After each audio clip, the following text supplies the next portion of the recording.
নমস্কার। Supreme court যেটা রায় দিল আজকে, বলা যেতে পারে মুখ্যমন্ত্রীর রাতের ঘুম উড়ে গেছে। অর্থাৎ আমি আমাদের রাজ্যের মুখ্যমন্ত্রীর কথা বলছি, মমতা ব্যানার্জি।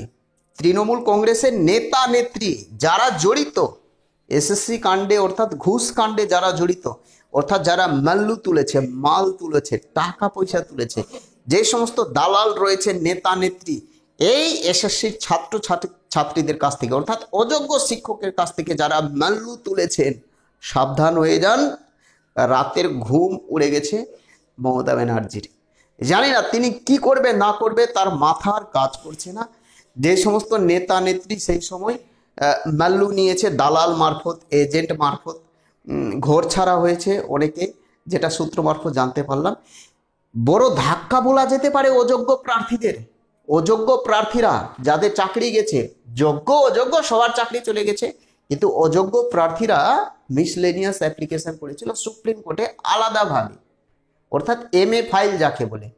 সুপ্রিম কোর্টের বিচারকদ্বয় বলেই দিয়েছেন আপনারা অযোগ্য, বারবার আবেদন করবেন না, প্রত্যেকটা আবেদন খারিজ করা হবে এবং আপনারা আগামী পরীক্ষায়, আমাদের রাজ্যের আগামী পরীক্ষায় বসতে পারবেন না, যেটা SSC স্কুল সার্ভিস কমিশন পরীক্ষা হবে।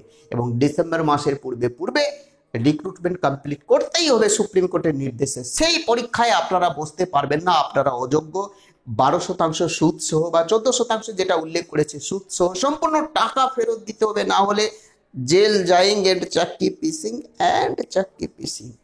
শুধু আপনারাও নয়, যারা এজেন্ট রয়েছে, যারা দালাল নেতা নেত্রী, সে টিএমসির হোক, বিজেপির হোক, CPM এর হোক, তারাও কিন্তু সোলে সিনেমার মতো মাউসি জেল যাইং এন্ড চাক্কি পিসিং, বোঝো ঠেলা।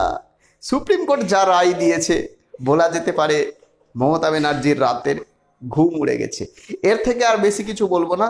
প্রত্যেকে ভালো থাকবেন, সুস্থ থাকবেন। নতুন হয়ে থাকলে চ্যানেলটিকে সাবস্ক্রাইব করে দেবেন।